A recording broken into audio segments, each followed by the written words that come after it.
Thank you for taking a few minutes today to learn about the best way to care for the new furniture we've purchased for our classrooms and cafeterias across the district. As you know, we've had much of our furniture for many years. Some of it as old as the buildings that it sits in, and you've kept that furniture in such great shape that our students have been able to learn and grow for many, many years.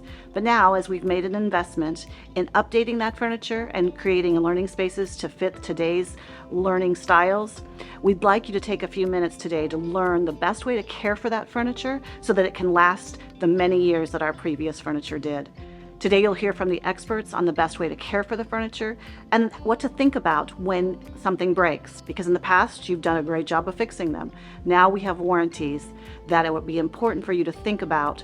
Should I fix this or should I make a phone call so that we could get this replaced? So take a few minutes, hear from the experts about the best way to care for this furniture.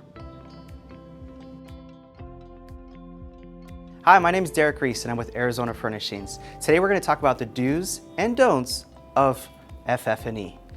Today we're going to talk about why this is important, what the difference between a warranty and a damage is, where to send those claims, how to clean the actual furniture, and where to go, and arm you with a bunch of resources that are going to protect not only you, the students, and the staff. So let's talk about why this is important. The district continues to invest in its students, the staff, and the community. Now, when we talk about the investment, there's a reason why we chose the furniture that we did. We went through an extreme vetting process and chose the furniture based on its durability, its warranty, and how it works within the classroom.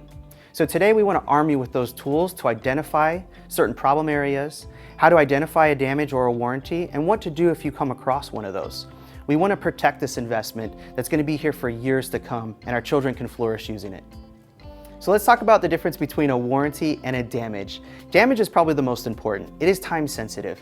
This happens to furniture that may have been delivered just recently or installed. Now, our installers are trained to check for damages along the installation process, but they are human and there's something that could be missed. When you come across a damage, the first thing you need to do is report it to a supervisor immediately. Again, these are time sensitive. We want to notify the manufacturer so that we have a better chance at getting that claim approved and accepted. All right, and now when it comes to warranty, warranties are different. Warranties are damages or issues that happen with items that have been in existence for a period of time. So the majority of the items in your schools come with a lifetime warranty. This is the important part. We don't want you guys to try to fix anything. By fixing something, you may void that warranty. So tampering with it, fixing it, or just trying to do your best to make it usable again should be unacceptable, and best practice is to remove that from the environment right away. When that item is removed, make sure you contact your superior immediately and look for a substitute item. Lots of times other classrooms may have an additional desk or an additional chair or something that you may use while we're fulfilling that claim. If for some reason you don't, notify your supervisor, and Arizona Furnishings would be glad to bring out an extra piece of furniture in the meantime. Again, we want to protect your students, we want to protect yourself, and we want to protect the longevity of that furniture. So let's talk about the 3 simple ways to clean a marker board surface. First, we'll talk about marker board. Marker board is a high pressure laminate, which means that it's extremely durable, but it is yet still porous. So it's important to understand that when a marker is placed on the surface, that if left on for long periods of time, more than 24 hours or even a week, you may start to see some streaking or what we call ghosting in the industry. It's important to clean these surfaces on a regular basis. Thankfully, because of COVID and other reasons, we clean surfaces more often than we should, but now with the indoctrination of a new marker board surface around the entire campus, we want to make sure that we're cleaning this every day. So let's talk about the first way. First and foremost, we use either a clean eraser or a clean fabric cloth. Either one will get the job done really well. If for some reason that sits on the surface for long periods of time, we want to upgrade that to the second type of cleaning, which would be soap and water. So a standard soap and water mixture, saturate the surface, and then wipe off. That's for kind of medium types of stains or materials. The last is going to be something that is very stringent. So Clorox or Windex or Any other approved material, or solution I should say, works extremely well for these areas. Now, you don't want to saturate the surface too much. By saturating the surface, you may have liquid seep in between the edge band and the surface, which then would penetrate the core. What we want to do is simply spray the solution on the surface and immediately wipe off. By doing so, this will keep the longevity of the product for years to come. All right, when it comes to specific chair cleaning, we encourage you to use a magic eraser. Now the chairs have a texture to the actual poly material. Lots of times lighter colors show more dirt than others, but over time, dirt, grime, other things can settle in really deep into the material and it's hard to get off. So a standard soap and water with a towel may not reach those hard to reach places. And so using a magic eraser and using that same soap and water solution, you can deeply clean that material and get to those hard to reach places, and those dirt, grime, stains, anything that you may see will come off instantly. Pat dry down and you should be good to go. So when it comes to warranty and damages, there is something that you can do to help us. First thing is to check for a tag that's located under the piece of furniture. So if it's a desk, there'll be a nice tag that gives you the manufacturer, when that product was possibly produced, and a serial number. With a chair, same thing. We want you guys to take a quick picture or a snapshot of those tags of the damaged item, along with the actual full picture of the item itself. You would send that to your supervisor, and then we would go ahead and warranty or damage claim it out for you. All right, so what happens if one of the students accidentally uses a Sharpie instead of a dry erase marker? Let me show you. So in the event that a student were to take a Sharpie and write on the actual work surface itself, it's a permanent marker, it's not coming off. We'll let it dry. We try to wipe it off. You can see it's not coming off with the eraser. Little trick, take a dry erase marker and right over the top of the Sharpie, go ahead and scribble right over the top.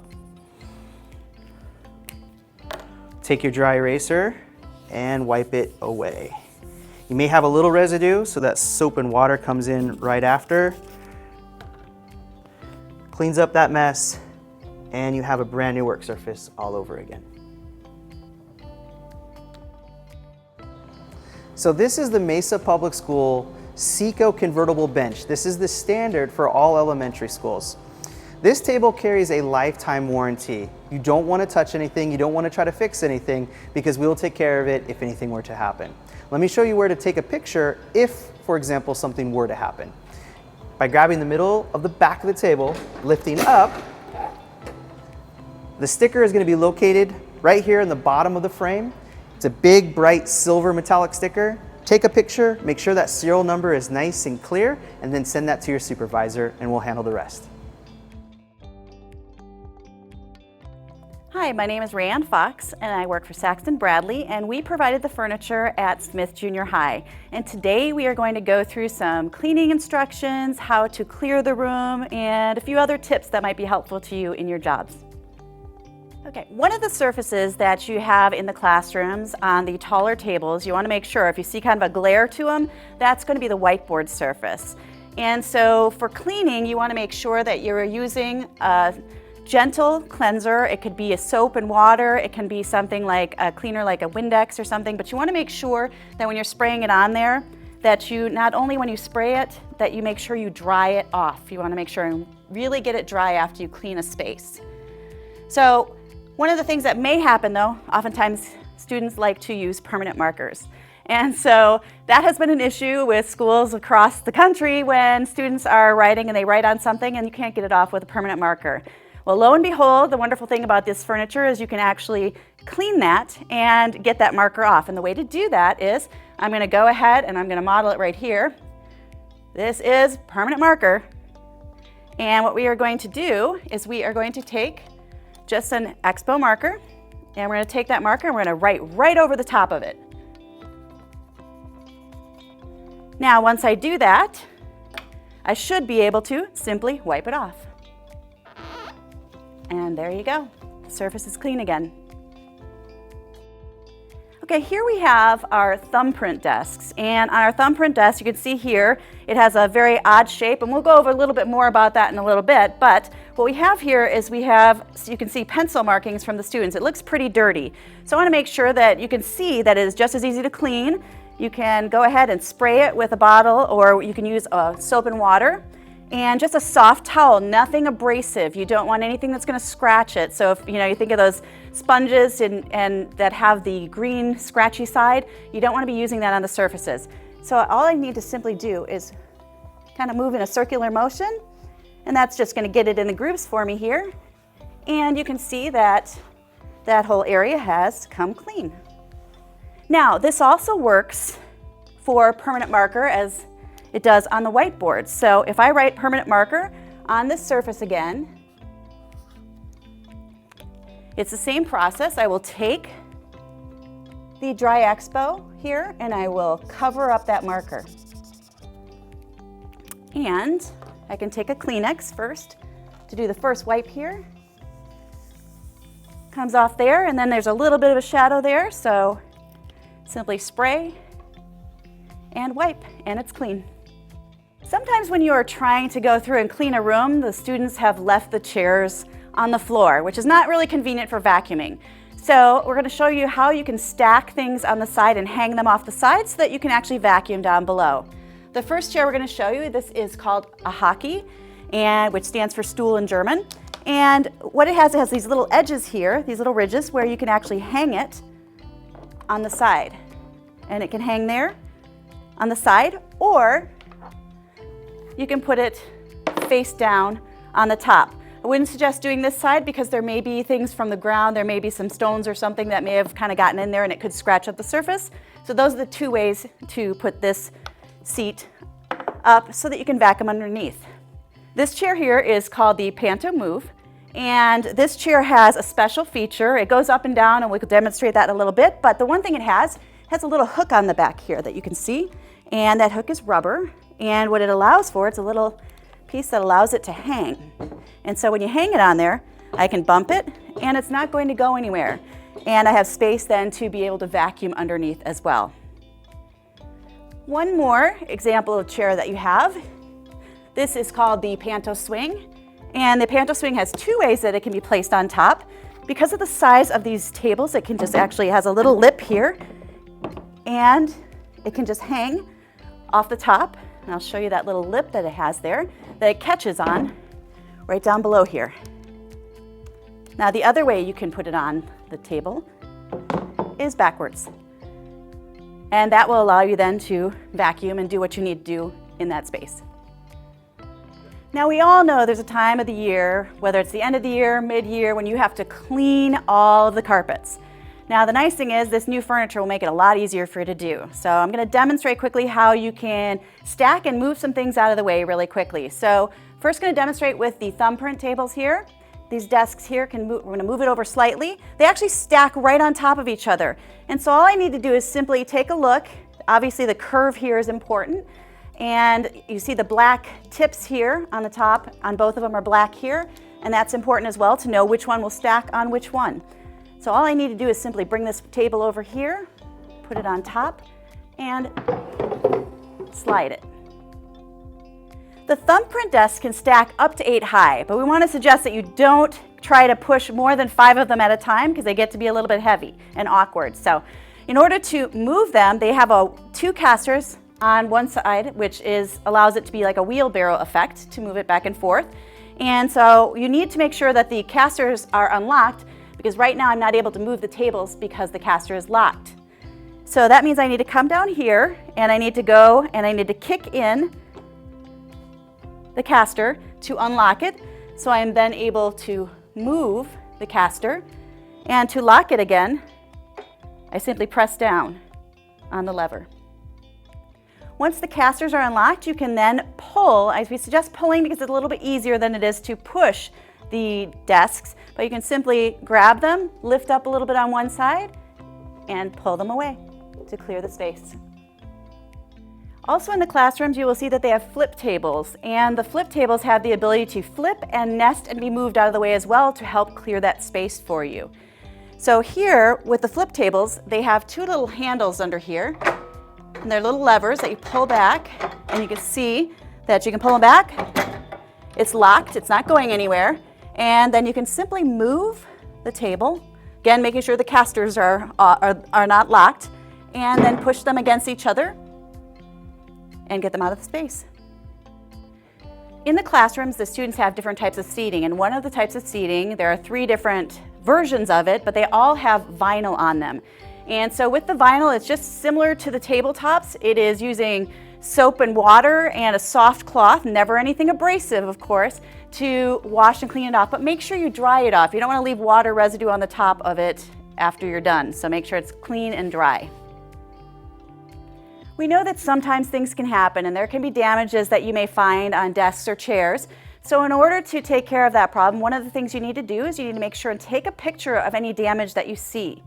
Additionally, you will want to take a picture of the product number if it has that on the bottom, usually somewhere.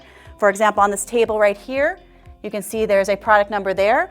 Or also, like on this chair, you can see there's a label right here of the product number. Now, if there isn't a product number or a sticker underneath, just take a photo of the object and then send that in so that we know which product we're looking at, and make sure you send that picture of the damage as well and to your supervisor, and your supervisor will then send that on to the manufacturer and we will find out how to fix it. So the science classrooms also have desks that can stack and move out of the way. They have the 2 casters again on each side so that you can roll it like it's a wheelbarrow. They also stack on top of each other, and similar to the other desks, you simply lift up a little bit and then slide it across.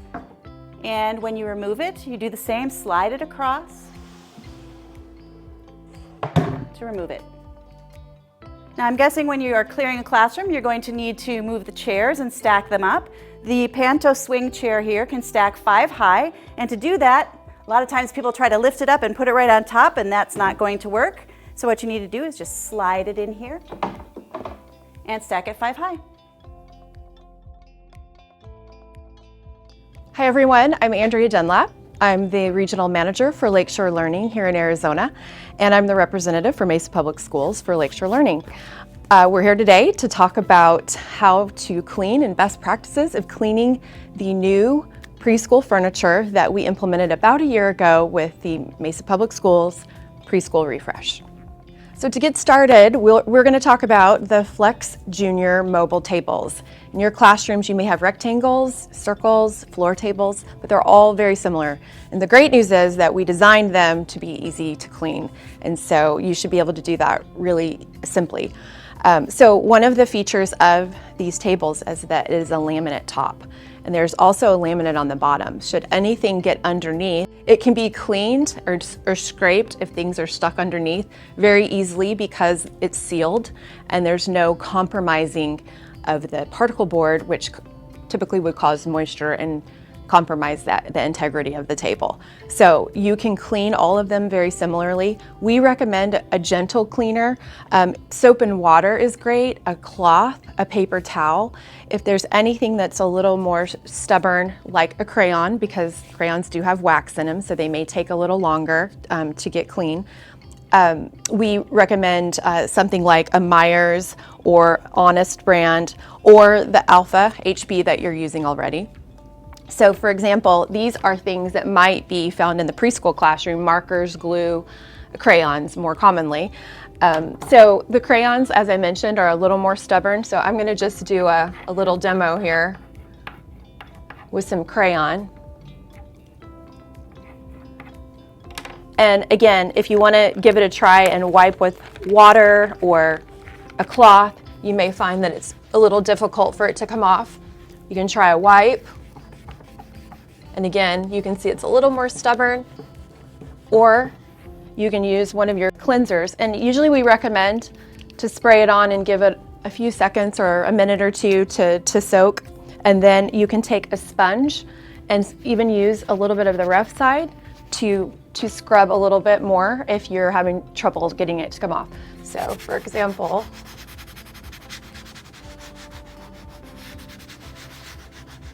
again, you sometimes have to give it a little bit of time to soak in.